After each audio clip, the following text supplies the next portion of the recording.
নমস্কার, আমি চন্দ্রা। আমার এই গল্প পাঠে মৌ চ্যানেলটি যদি আপনাদের ভালো লেগে থাকে তাহলে অবশ্যই লাইক, শেয়ার ও সাবস্ক্রাইব করে পাশে থাকবেন এবং আপনাদের মূল্যবান মতামত কমেন্টের মাধ্যমে আমাকে অবশ্যই জানাবেন। আজকে পাঠ করছি শ্রী বিভূতিভূষণ বন্দ্যোপাধ্যায়ের অপরাজিত। শুরু করছি। সন্ধ্যার পর সারাদিনের গরমটা একটু কমিল। দেউড়ির বাহিরে আরতির কাঁসর ঘণ্টা বাজিয়া উঠিল। চারিদিকে শাঁখ বাজিল।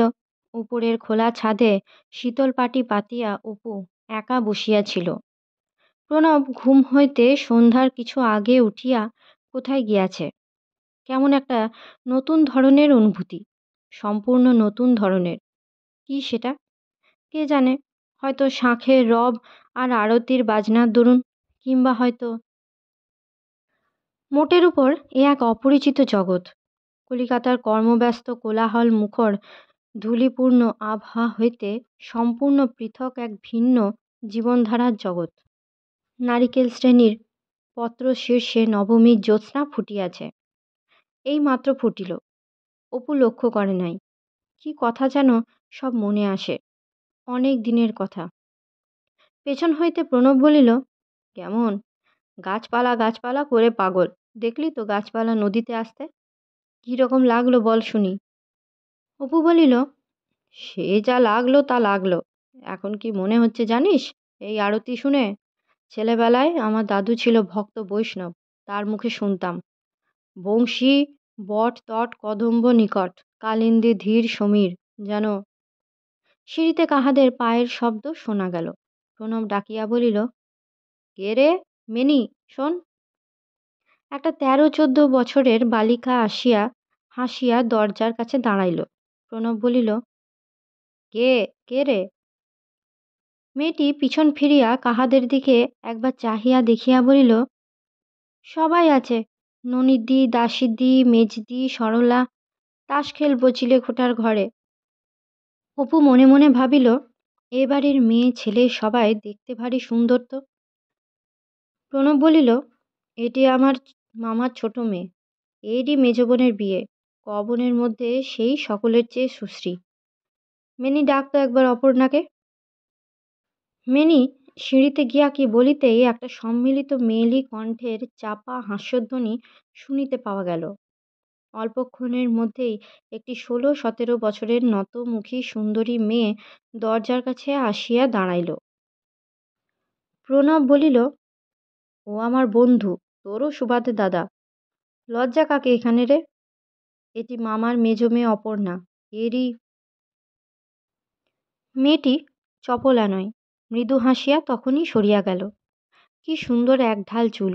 কিছুদিন আগে পড়া একটা ইংরাজি উপন্যাসের একটা লাইন বারবার তাহার মনে আসিতে লাগিল। এ রাত্রার কথা অপুর চিরকাল মনে ছিল। পরদিন প্রণবের সঙ্গে অপু তাহার মামার বাড়ির সবটা ঘুরিয়া দেখিল। প্রাচীন ধনী বংশ বটে। বাড়ির উত্তর দিকে পুরাতন আমলের আবাসবাটি ও প্রকাণ্ড সাতদুয়ারি পূজার দালান ভগ্ন অবস্থায় পড়িয়া আছে। ওপারে অন্যতম শরিক রাম দুর্লভ বাণিজ্যের বাড়ি। পুরাতন আমলের বসত বাটি বর্তমানে পরিত্যক্ত। রাম দুর্লভের ছোট ভাই সেখানে বাস করিতেন। কি কারণে তাহার একমাত্র পুত্র নিরুদ্দেশ হইয়া যাওয়াতে তাহারা বেচিয়া কিনিয়া কাশিবাসী হইয়াছে। এসব কথা প্রণবের মুখেই ক্রমে ক্রমে শোনা গেল। স্নানের সময়ে সে নদীতে স্নান করিতে চাহিলে সকলেই বারণ করিল। এখানকার নদীতে এ সময়ে কুমিরের উৎপাত খুব বেশি। পুকুরে স্নান করাই নিরাপদ। বৈকালে একজন বৃদ্ধ ভদ্রলোক কাছারি বাড়ির বারান্দাতে বসিয়া গল্প করিতেছিলেন। দিন 15 পূর্বে নিকটস্থ কোনো গ্রামের জনৈক তাঁতির ছেলে হঠাৎ নিরুদ্দেশ হইয়া যায়। সম্প্রতি তাহাকে রায়মঙ্গলের এক নির্জন চরে অজ্ঞান অবস্থায় পাওয়া গিয়াছে। ছেলেটি বলে তাহাকে নাকি পড়িতে ভুলাইয়া লইয়া গিয়াছিল। প্রমাণস্বরূপ সে আঁচলের খুঁট খুলিয়া কাঁচা লবঙ্গ, এলাচ ও জায়ফল বাহির করিয়া দেখাইয়াছে। এ অঞ্চলের ত্রিসীমানায় এ সকলের গাছ নাই, পড়ি কোথা হইতে আনিয়া উপহার দিয়াছে। প্রণবের মামিমা দুপুরে কাছে বসিয়া দুজনকে খাওয়াইলেন। অনেক দিন অপুর অদৃষ্টে এত যত্ন আদর বা এত ভালো খাওয়া দাওয়া জোটে নাই। চিনি, ক্ষীর, মশলা, কর্পূর, ঘৃত জীবনে কখনো তাহাদের দরিদ্র গৃহস্থালিতে এ সকলের সঙ্গে ঘনিষ্ঠ পরিচয় ঘটে নাই। মায়ের সংসারে চালের গুঁড়া, গুড় ও সরিষার তৈলের কারবার ছিল বেশি। পরদিন বিবাহ। সকাল হইতে নানা কাজে সে বাড়ির ছেলের মতোই খাটিতে লাগিল। নাট মন্দিরে বরাসন সাজানোর ভার পড়িল তাহার উপরে। প্রাচীন আমলের বড় জাজিম ও শতরঞ্জির উপরে সাদা চাদর পাতিয়া ফরাস বিছানো, কাঁচের সেজ ও বাতির ডুম টাঙানো, দেবদারু পাতার ফটক বাঁধা, কাগজ কাটিয়া দম্পতির উদ্দেশ্যে আশীষবাণী রচনা। সকাল 8টা হইতে বেলা 3টা পর্যন্ত এই সব কাজেই কাটিল। সন্ধ্যার সময় বর আসিবে। বরের গ্রাম এই নদীরই ধারে, তবে 10-12 ক্রোশ দূরে নদীপথেই আসিতে হইবে। বরের পিতা ও অঞ্চলের নাকি বড় গাঁতিদার। তাহা ছাড়া বিস্তৃত মহাজনী কারবারও আছে। বরের নৌকা আসিতে একটু বিলম্ব হইতে পারে। প্রথম লগ্নে বিবাহ যদি না হয় রাত্রি 10টার লগ্ন বাদ যাইবে না। ব্যাপার বুঝিয়া অপু বলিল, রাত তো আজ জাগতেই হবে দেখছি। আমি এখন একটু ঘুমিয়ে নি ভাই। বর এলে আমাকে ডেকে তুলো এখন। প্রণব তাহাকে তেতলার চিলেকোঠার ঘরে লইয়া গিয়া বলিল, এখানে হইচই কম, এখানে ঘুম হবে এখন। আমি ঘন্টা 2 পরে ডাকবো। ঘরটা ছোট, কিন্তু খুব হাওয়া। দিনের শান্তিতে সে শুইতে না শুইতে ঘুমাইয়া পড়িল। কতক্ষণ পরে সে ঠিক জানে না। কাহাদের ডাকাডাকিতে তাহার ঘুম ভাঙিয়া গেল। সে তাড়াতাড়ি উঠিয়া চোখ মুছিতে মুছিতে বলিল, বর এসেছে বুঝি? উহ, রাত অনেক হয়েছে তো। কিন্তু প্রণবের মুখের দিকে চাহিয়া তাহার মনে হইল একটা কিছু যেন ঘটিয়াছে। সে বিস্ময়ের সুরে বলিল, কি কি প্রণব, কিছু হয়েছে নাকি? উত্তরের পরিবর্তে প্রণব তাহার বিছানার পাশে বসিয়া পড়িয়া কাতর মুখে তাহার দিকে চাহিল। পরে ছলছল চোখে তাহার হাত দুটি ধরিয়া বলিল, ভাই, আমাদের মান রক্ষার ভার তোমার হাতে আজ রাত্রে। অপর্ণাকে এখনই তোমায় বিয়ে করতে হবে। আর সময় বেশি নেই, রাত খুব অল্প আছে। আমাদের মান রাখো ভাই। আকাশ হইতে পড়িলেও অপু এত অবাক হইত না। প্রণব বলে কি? প্রণবের মাথা খারাপ হইয়া গেল নাকি? নাকি ঘুমের মধ্যে স্বপ্ন দেখিতেছে? এই সময়ে দুজন গ্রামের লোকও ঘরে ঢুকিলেন। একজন বলিলেন, আপনার সঙ্গে যদিও আমার পরিচয় হয়নি, তবুও আপনার কথা সব পুলুর মুখে শুনেছি। এদের আজ বড় বিপদ। সব বলছি আপনাকে, আপনি না বাঁচালে আর উপায় নেই। ততক্ষণে অপু ঘুমের ঘোরটা অনেকটা কাটাইয়া উঠিয়াছে। সে না বুঝিতে পারার দৃষ্টিতে একবার প্রণবের, একবার লোক দুইটির মুখের দিকে চাহিতে লাগিল। ব্যাপারখানা কি? ব্যাপার অনেক। সন্ধ্যার ঘণ্টাখানেক পর বরপক্ষের নৌকা আসিয়া ঘাটে লাগে। লোকজনের ভিড় খুব। 2-3খানা গ্রামের প্রজাপত্র উৎসব দেখিতে আসিয়াছে। বরকে হাঙ্গরমুখ সেকেলে বড় পালকিতে উঠাইয়া বাজনা বাদ্য ও ধুমধামের সহিত মহা সমাদরে ঘাট হইতে নাট মন্দিরে বরাসনে আনা হইতেছিল। এমন সময় এক অভূতপূর্ব ঘটনা ঘটিল। বাড়ির উঠানে পালকিখানা আসিয়া পৌঁছিয়াছে। হঠাৎ বর নাকি পালকি হইতে লাফাইয়া পড়িয়া চেঁচাইয়া বলিতে লাগিল, হক্কা বোলাও, হক্কা বোলাও। সে কি বেজায় চিৎকার! এক মুহূর্তে সব গোলমাল হইয়া গেল। চিৎকার হঠাৎ থামে না। বরকর্তা স্বয়ং দৌড়িয়া গেলেন। বরপক্ষের প্রবীণ লোকেরা ছুটিয়া গেলেন। চারিদিকে সকলে অবাক, প্রজারা অবাক, গ্রামশুদ্ধ লোক অবাক। সে এক কাণ্ড, চোখে না দেখিলে বুঝানো কঠিন। আর কি যে লজ্জা! সারা উঠান জুড়িয়া প্রজা, প্রতিবেশী, আত্মীয়, কুটুম্ব, পাড়ার ও গ্রামের ছোট বড় সকলে উপস্থিত। সকলের সামনে বাণুজ্যে বাড়ির মেয়ের বিবাহে এ ভাবের ঘটনা ঘটিবে, তাহা স্বপ্নাতীত। এ উহার মুখ চাওয়াচাই করে। মেয়েদের মধ্যে কান্নাকাটি পড়িয়া গেল। বর যে প্রকৃতিস্থ নয়, এ কথা বুঝিতে কাহারও বাকি রহিল না। বরপক্ষ যদিও নানাভাবে কথাটা ঢাকিবার যথাসাধ্য চেষ্টা করিলেন। কেহ বলিলেন, গরমে ও সারাদিনের উপবাসের কষ্টে ও কিছু নয়, ওরকম হইয়া থাকে। কিন্তু ব্যাপারটা অত সহজে চাপা দেওয়া গেল না। ক্রমে ক্রমে নাকি প্রকাশ হইতে লাগিল যে বরের একটু সামান্য ছিট আছে বটে, কিংবা ছিল বটে, তবে সেটা সব সময় যে থাকে তা নয়, আজকার গরমে বিশেষ উৎসবের উত্তেজনায় ইত্যাদি।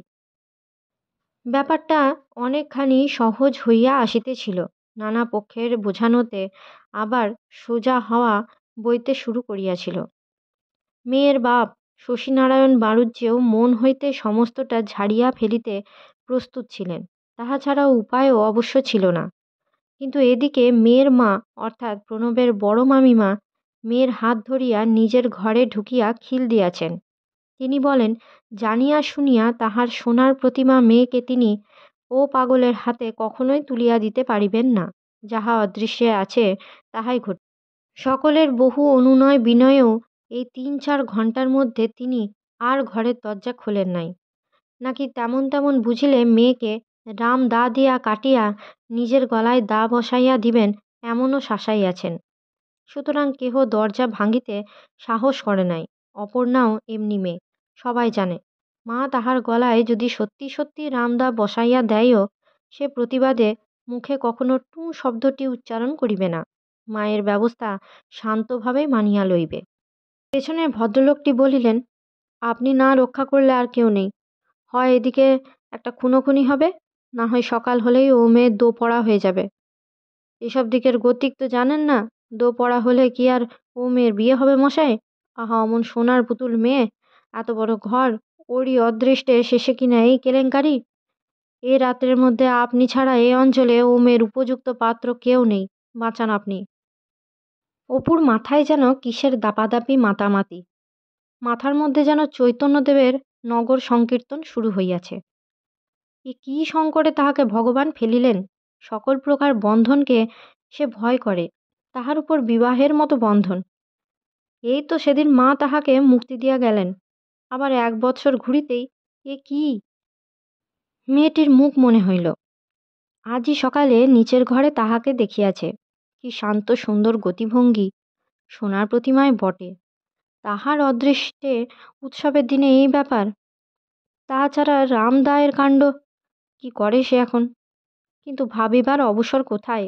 পেছনে প্রণব দাঁড়াইয়া কি বলিতেছে, সেই ভদ্রলোক দুটি তার হাত ধরিয়াছেন, তাহাও সে ঠেলিয়া ফেলিয়া দিতে পারিত। কিন্তু মেয়েটিও যেন শান্ত ডাগর চোখ দুটি তুলিয়া তাহার মুখের দিকে চাহিয়া আছে। সেই যে কাল সন্ধ্যায় প্রণবের আহ্বানে ছাদের উপরে যেমন তাহার পানে চাহিয়াছিল, তেমনি অপরূপ স্নিগ্ধ চাহনিতে, নির্বাক মিনতির দৃষ্টিতে সেও যেন তাহার উত্তরের প্রতীক্ষা করিতেছে। সে বলিল, চলো ভাই, যা করতে হবে আমি তাই করব, এসো। নিচে কোথাও কোনো শব্দ নাই, উৎসব কোলাহল থামিয়া গিয়াছে। বরপক্ষ এ বাড়ি হইতে সদলবলে উঠিয়া গিয়া ইহাদের শরিক রাম দুর্লভ বাণুজ্যের চণ্ডীমণ্ডপে আশ্রয় লইয়াছেন। এ বাড়ির ঘরে ঘরে খিল বন্ধ। কেবল নাটমন্দিরে উত্তর বারান্দার স্থানে স্থানে 2-4 জন জটলা করিয়া কি বলাবলি করিতেছে। আশ্চর্য এই যে সম্প্রদান সভায় পুরোহিত মহাশয় এত গোলমালের মধ্যেও ঠিক নিজের কুশাসনখানির উপরে বসিয়া আছেন। তিনি নাকি সেই সন্ধ্যার সময় আসনে বসিয়াছেন, আর ওঠেন নাই। সকলে মিলিয়া লইয়া গিয়া অপুকে বরাসনে বসাইয়া দিল। না, পরবর্তী জীবনে অপুর তত মনে ছিল না। বাংলা খবরের কাগজের ছবির মতো অস্পষ্ট ধোঁয়া ধোঁয়া ঠেকিত। তাহার মন তখন এত দিশাহারা ও অপ্রকৃতিস্থ অবস্থায় ছিল, চারিধারে কি হইতেছে তাহার আদৌ লক্ষ্য ছিল না। আবার 2-একটা যাহা লক্ষ্য করিতেছিল, যতই তুচ্ছ হোক, গভীরভাবে মনে জাঁকিয়া গিয়াছিল। যেমন সামিয়ানার কোণের দিকে কে একজন ডাব কাটিতেছিল। ডাবটা গোল ও রাঙা, কাটারি বাঁটটা বাঁশের, অনেক দিন পর্যন্ত মনে ছিল। রেশমি চেলিপড়া শালঙ্কারা কন্যাকে সভায় আনা হইল। বাড়ির মধ্যে হঠাৎ শাঁখ বাজিয়া উঠিল, উলুধ্বনি শোনা গেল। লোকে ভিড় করিয়া সম্প্রদান সভার চারিদিকে গোল হইয়া দাঁড়াইল। পুরোহিতের কথায় অপু চেলি পড়িল, নূতন উপবীত ধারণ করিল, কলের পুতুলের মতো মন্ত্রপাঠ করিয়া গেল। স্ত্রী আচারের সময় আসিল, তখনও সে অন্যমনস্ক, নববধূর মতো সেও ঘাড় গুঁজিয়া আছে। যে ব্যাপারটা ঘটিতেছে চারিধারে তখনও যেন সে সম্যক ধারণা করিতে পারে নাই। কানের পাশ দিয়া কি একটা যেন শিরশির করিয়া উপরের দিকে উঠিতেছে, না, ঠিক ওপরের দিকে নয়, যেন নিচের দিকে নামিতেছে। প্রণবের বড় মামিমা কাঁদিতেছিলেন তাহা মনে আছে। তিনি আবার গরদের শাড়ির আঁচল দিয়া তাহার মুখের ঘাম মুছাইয়া দিলেন, তাহাও মনে ছিল। কে একজন মহিলা বলিলেন, মেয়ের শিব পুজোর জোর ছিল বড় বউ, তাই এমন বর মিলল। ভাঙা দালান যে রূপে আলো করেছে। শুভদৃষ্টির সময় সে এক অপূর্ব ব্যাপার। মেয়েটি লজ্জায় ডাগর চোখ দুটি নত করিয়া আছে। অপু কৌতূহলের সহিত চাহিয়া দেখিল, ভালো করিয়াই দেখিল। যতক্ষণ কাপড়ের ঢাকাটা ছিল ততক্ষণ সে মেয়েটির মুখ ছাড়া অন্যদিকে চাহে নাই। চিবুকের গঠন ভঙ্গিটি এক চমক দেখিয়াই সুঠাম ও সুন্দর মনে হইল। প্রতিমার মতো রূপই বটে। চূর্ণ অলোকের দুই একগাছা কানের আশেপাশে পড়িয়াছে। হিঙ্গুল রঙের ললাটে ও কপালে বিন্দু বিন্দু ঘাম। কানে সোনার দুলে আলো পড়িয়া জ্বলিতেছে। বাসর হইল খুব অল্পক্ষণ। রাত্রি অল্পই ছিল। মেয়েদের ভিড়ে বাসর ভাঙ্গিয়া পড়িবার উপক্রম হইল। ইহাদের অনেকেই বিবাহ ভাঙ্গিয়া যাইতে নিজের নিজের বাড়ি চলিয়া গিয়াছিলেন। কোথা হইতে একজনকে ধরিয়া আনিয়া অপর্ণার বিবাহ দেওয়া হইতেছে শুনিয়া তাহারা পুনরায় ব্যাপারটা দেখিতে আসিলেন। এক রাত্রে এত মজা এ অঞ্চলের অধিবাসীর ভাগ্যে কখনো জোটে নাই। কিন্তু পথ হইতে ধরিয়া আনা বরকে দেখিয়া সকলে এক বাক্যে স্বীকার করিলেন, এইবার অপর্ণার উপযুক্ত বর হইয়াছে বটে। প্রণবের বড় মামিমা তেজস্বিনী মহিলা। তিনি বাঁকিয়া না বসিলে এই বায়ুরোগগ্রস্ত পাত্রটির সহিতই আজ তাহার মেয়ের বিবাহ হইয়া যাইত নিশ্চয়। এমনকি তাহার অমন রাশভারী স্বামী শশীনারায়ণ বাড়ুজ্যে যখন নিজে বদ্ধ দরজার সামনে দাঁড়াইয়া বলিয়াছিলেন, বড় বউ কি করো পাগলের মতো, দোর খোলো, আমার মুখ রাখো, ছি, তখনও তিনি অচল ছিলেন। তিনি বলিলেন, মা, যখনই একে পুলুর সঙ্গে দেখেছি তখনই আমার মন যেন বলেছে এ আমার আপনার লোক। ছেলে তো আরও অনেক পলুর সঙ্গে এসেছে গিয়েছে, কিন্তু এত মায়া কারুর ওপর হয়নি কখনো। ভেবে দেখো মা, এ মুখ আর লোকালয়ে দেখাবো না ভেবেছিলাম। এ ছেলে যদি আজ পলুর সঙ্গে এ বাড়ি না আসতো। পূর্বের সেই প্রৌঢ়া বাধা দিয়া বলিলেন, তা কি করে হবে মা? ওই যে তোমার অপর্ণার স্বামী, তুমি আমি কেনারাম মুখুজ্জের ছেলের সঙ্গে ওর সম্বন্ধ ঠিক করতে গেলে কি হবে? ভগবান যে ওদের দুজনের জন্য দুজনকেই গড়েছেন। ও ছেলেকে যে আজ এখানে আসতেই হবে মা। প্রণবের মামিমা বলিলেন, আবার যে অমন করে কথা বলবো তা আজ 2 ঘন্টা আগেও ভাবিনি। এখন আপনারা 5 জনে আশীর্বাদ করুন, যাতে তাতে। চোখের জলে তাহার গলা আড়ষ্ট হইয়া গেল। উপস্থিত কাহারও চোখ শুষ্ক ছিল না। অপুও অতি কষ্টে উদাত অশ্রু চাপিয়া বসিয়া রহিল। প্রণবের মামিমার উপরে শ্রদ্ধা ও ভক্তিতে তাহার মন মায়ের পরই বোধহয় এমন আর কাহারও উপর। কেবল আরেকজন আছেন, মেজ বৌরানী, তিনি লীলার মা। তাহা যারা মায়ের উপর তাহার মনোভাব, শ্রদ্ধা বা ভক্তির ভাব নয়, তাহা আরও অনেক ঘনিষ্ঠ, অনেক গভীর, অনেক আপন। 32 নারীর বাঁধনের সঙ্গে সেখানে যেন যোগ। সেসব কথা বুঝাইয়া বলা যায় না, যাক সে কথা। বিশ্বাসঘাতক প্রণব কোথা হইতে আসিয়া সকলকে জানাইয়া দিল যে নূতন জামাই খুব ভালো গাহিতে পারে। অপর্ণার মা তখনই বাসর হইতে চলিয়া গেলেন। বালিকা ও তরুণীর দল একে চাইত আরও পায়। এদিকে অপু ঘামিয়া রাঙা হইয়া উঠিয়াছে। না সে পারে ভালো করিয়া কাহারও দিকে চাহিতে, না মুখ দিয়া বাহির হয় কোনো কথা। নিতান্ত পীড়াপিড়িতে একটা রবিবাবুর গান গাহিল, তারপর আর কেহ ছাড়িতে চায় না। সুতরাং আর একটা। মেয়েরাও গাহিলেন। একটি বধূর কণ্ঠস্বর ভারী সুমিষ্ট। প্রৌঢ়া ঠান্দি নববধূর গা ঠেলিয়া দিয়া বলিলেন, ওরে ও নাতনি, তোর বর ভেবেছে ও বাঙাল দেশে এসে নিজের গান গেয়ে আসর মাতিয়ে দেবে। শুনিয়ে দে না তোর গলা, জারি জুড়ি একবার দে না ভেঙে। অপু মনে মনে ভাবে, কার বর? সে আবার কার বর? এই সুসজ্জিতা সুন্দরী নতমুখী মেয়েটি তাহার পাশে বসিয়া, এ তার কে হয়? স্ত্রী, তাহারই স্ত্রী। পরদিন সকালে পূর্বতন বরপক্ষের সহিত তুমুল কাণ্ড বাঁধিল। উভয় পক্ষে বিস্তর তর্ক ঝগড়া পাশাপাশি মামলার ভয় প্রদর্শনের পর কেনারাম মুখুজ্জে দল বল সহ নৌকা করিয়া স্বগ্রামের দিকে যাত্রা করিলেন। প্রণব বড় মামাকে বলিল, ওসব বড়লোকের মুখ্য জড়ভরত ছেলের চেয়ে আমি যে অপূর্বকে কত বড় মনে করি।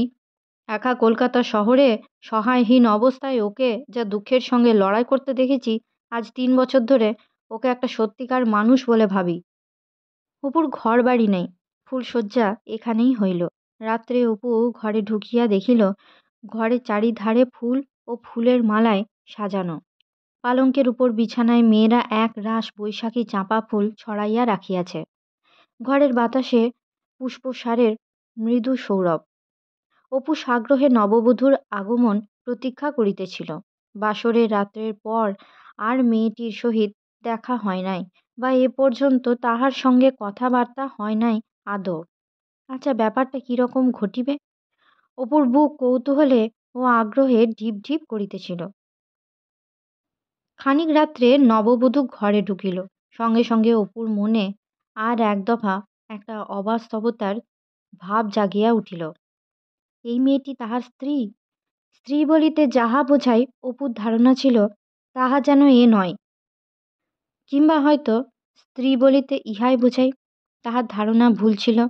মেয়েটি দোরের কাছে ন যজৌ ন তস্ত অবস্থায় দাঁড়াইয়া ঘামিতেছিল। অপু অতি কষ্টে সংকোচ কাটাইয়া মৃদুস্বরে বলিল, আপনি তুমি দাঁড়িয়ে কেন? এখানে এসে বসো। বাহিরে বহু বালিকা কণ্ঠের একটা সম্মিলিত কলহাস্য ধ্বনি উঠিল। মেয়েটিও মৃদু হাসিয়া পালঙ্কের একধারে বসিল। লজ্জায় অপুর নিকট হইতে দূরে বসিল। এই সময় প্রণবের ছোট মামিমা আসিয়া বালিকার দলকে বকিয়া নিচে নামাইয়া লইয়া যাইতে অপু খানিকটা স্বস্তি বোধ করিল। মেয়েটির দিকে চাহিয়া বলিল, তোমার নাম কি? মেয়েটি মৃদুস্বরে নতমুখে বলিল, শ্রীমতী অপর্ণা দেবী। সঙ্গে সঙ্গে সে অল্প একটু হাসিল। যেমন সুন্দর মুখ তেমনি সুন্দর হাসিটা। কি রং, কি গ্রীবার ভঙ্গি! চিবুকের গঠনটি কি অপরূপ! মুখের দিকে চাহিয়া উজ্জ্বল বাতির আলোয় অপুর যেন কিসের নেশা লাগিয়া গেল। দুজনেই খানিক্ষণ চুপ। অপুর গলা শুকাইয়া আসিয়াছিল। কুজা হইতে জল ঢালিয়া এক গ্লাস জলই সে খাইয়া ফেলিল। কি কথা বলিবে সে খুঁজিয়া পাইতেছিল না। ভাবিয়া ভাবিয়া অবশেষে বলিল, আচ্ছা, আমার সঙ্গে বিয়ে হওয়াতে তোমার মনে খুব কষ্ট হয়েছে না? বধূ মৃদু হাসিল। বুঝতে পেরেছি, ভারী কষ্ট হয়েছে। তা আমার যান। এই প্রথম কথা, তাহাকে এই প্রথম সম্বোধন। অপুর সারা দেহে যেন বিদ্যুৎ খেলিয়া গেল। অনেক মেয়ে তো ইতিপূর্বে তাহার সঙ্গে কথা বলিয়াছে, এরকম তো কখনো হয় নাই। দক্ষিণের জানালা দিয়া মিঠা হাওয়া বহিতেছিল। চাঁপা ফুলের সুগন্ধে ঘরের বাতাস ভরপুর। অপু বলিল, রাত 2টো বাজে, শোবে না? ইয়ে, এখানেই তো শোবে। মা ও দিদির সঙ্গে ভিন্ন কখনো অন্য কোনো মেয়ের সঙ্গে এক বিছানায় সে শোয় নাই। একা এক ঘরে এত বড় অনাত্মীয় নিঃসম্পর্কীয় মেয়ের পাশে এক বিছানায় শোয়া, সেটা ভালো দেখাইবে? কেমন যেন বাধো বাধো ঠেকিতেছিল। একবার তাহার হাতখানা মেয়েটির গায়ে অসাবধানতাবশত ঠেকিয়া গেল। সঙ্গে সঙ্গে সারা গা শিহরিত হল। কৌতূহলে ও ব্যাপারের অভিনবতায় তাহার শরীরের রক্ত টকবক করিয়া ফুটিতেছিল। ঘরের উজ্জ্বল আলোয় অপুর সুন্দর মুখ রাঙা একটা অস্বাভাবিক দীপ্তি সম্পন্ন দেখাইতেছিল।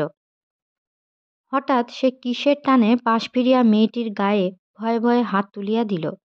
বলিল, সেদিন যখন আমার সঙ্গে প্রথম দেখা হলো, তুমি কি ভেবেছিলে? মেয়েটি মৃদু হাসিয়া তাহার হাতখানা আস্তে আস্তে সরাইয়া দিয়া বলিল, আপনি কি ভেবেছিলেন আগে বলুন। সে নিজের সুঠাম পুষ্প পেলব হাতখানি বাতির আলোয় তুলিয়া ধরিয়া হাসি মুখে বলিল, গায়ে কাঁটা দিয়ে উঠেছে, এই দেখুন কাঁটা দিয়েছে, কেন বলুন না। কথা শেষ করিয়া সে আবার মৃদু হাসিল। এতগুলি কথা একসঙ্গে এই প্রথম। কি অপূর্ব রোমান্সে! ইহার অপেক্ষা কোন রোমান্স আছে আর এ জগতে? না চিনিয়া না বুঝিয়া সে এতদিন কি হিজিবিজি ভাবিয়া বেড়াইয়াছে। জীবনের জগতের সঙ্গে এ কি অপূর্ব ঘনিষ্ঠ পরিচয়। তাহার মাথার মধ্যে কেমন যেন করিতেছে। মদ খাইলে বোধহয় এরকম নেশা হয়। ঘরের হাওয়া যেন, ঘরের মধ্যে যেন আর থাকা যায় না, বেজায় গরম। সে বলিল, একটু বাইরের ছাদে বেরিয়ে আসি, খুব গরম না, আসছি এখনই। বৈশাখের জ্যোৎস্না রাত্রি। রাত্রি বেশি হইলেও বাড়ির লোক এখনো ঘুমায় নাই। কাল এখানে বৌভাত হইবে। নিচে তাহারই উদ্যোগ আয়োজন চলিতেছে। দালানের পাশে বড় রোয়াকে ঝিয়েরা কচুর শাক কুটিতেছে। রান্না কোঠার পিছনে নতুন খড়ের চালা বাঁধা হইয়াছে। সেখানে এত রাত্রে পান্তুয়া ভিয়ান হইতেছে। সে ছাদের আলিশার ধারে দাঁড়াইয়া দেখিল, ছাদে কেহ নাই।